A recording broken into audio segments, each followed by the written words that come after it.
Il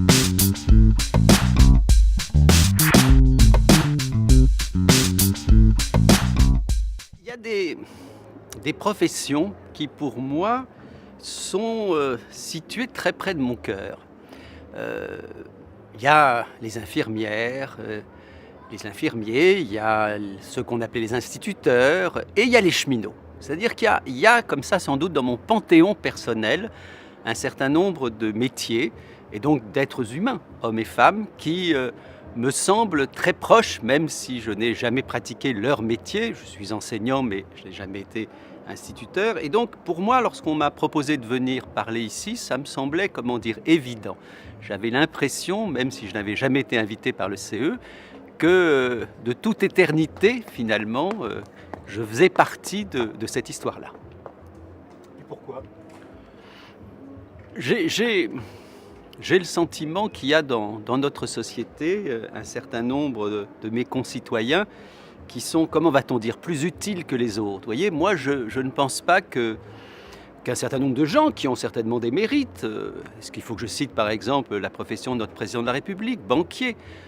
J'en ai un de banquier, je le vois, je m'entends bien avec lui, mais j'ai le sentiment qu'il y a un certain nombre de professions, comme celle de banquier, pour ne pas parler de, je ne sais pas, de trader par exemple, si on reste du côté de la finance et de l'argent, qu'il y a un certain nombre de professions qui ont leur mérite, mais je dirais qu'ils n'ont pas ce petit investissement affectif supplémentaire que j'ai pour les instituteurs, les cheminots et quelques autres professions. Et du coup, c'est vrai que si je dois encourager quelqu'un dans une profession, si je dois donner des conseils, ben voilà, j'ai le sentiment que j'orienterai plutôt les gens vers ces professions qui à la société en tout cas sont à la fois plus utiles et sont aussi, qu'est-ce qu'on va dire, plus humaines.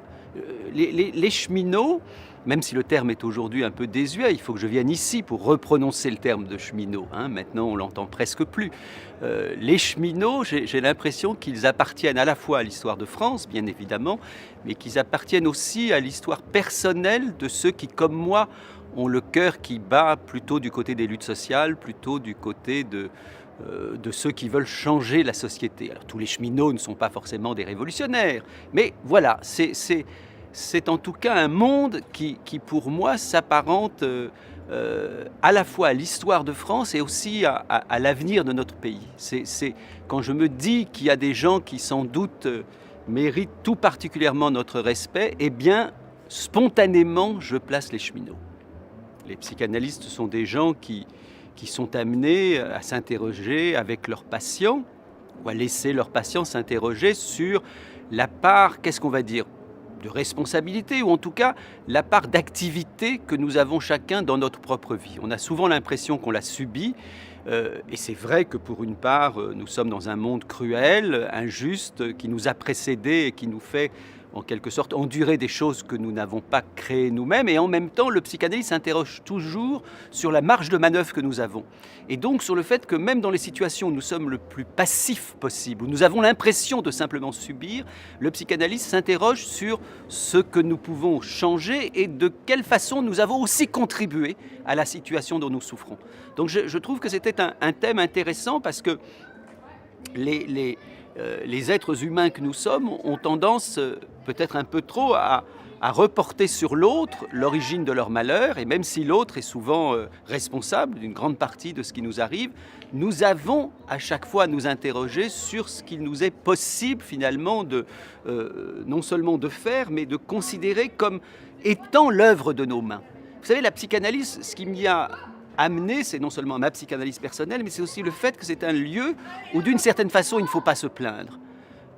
Je respecte la plainte, je respecte les pleurs, je respecte moi-même, je me plains ou je peux pleurer, mais la psychanalyse c'est un secteur où d'une certaine façon on doit se demander en quoi tu as été acteur et en quoi tu peux l'être encore plus. C'est vraiment pour moi le lieu même de la non-résignation, la psychanalyse. Et du coup, m'interroger avec un certain nombre de cheminots, c'est-à-dire de gens qui ont connu des combats, des gens qui sont à la pointe aussi de revendications et qui ont contribué aussi à ce que la France soit ce qu'elle est aujourd'hui, c'est-à-dire un pays où il y a quand même eu de formidables avancées sociales, donc des gens qui ont décidé de prendre leur destin en main et pas simplement de compter sur les puissants. Ça me semblait intéressant de se demander finalement jusqu'où nous pouvons aller ensemble et individuellement dans le façonnage de notre propre vie. En quoi finalement la résignation est-elle finalement à bannir ou en quoi on a le sentiment que les montagnes sont trop hautes à franchir. C'est ce thème-là qui m'intéressait. Alors je vais essayer d'être le moins didactique et le moins sérieux possible, mais enfin c'était un thème qui m'est venu spontanément, sans doute parce que nous avons connu une élection et des élections qui ont amené quand même un peu un certain nombre de gens à se résigner et à penser qu'il y a une fatalité, qu'on ne peut rien faire, que la mondialisation, le libéralisme, tout ce qu'on nous explique comme absolument hors de notre portée. Moi, je crois qu'il n'y a rien hors de notre portée. Et en tout cas, ce qui m'intéresse, c'est tout ce sur quoi nous pouvons avoir prise, y compris ce qu'on essaye de faire échapper à notre prise.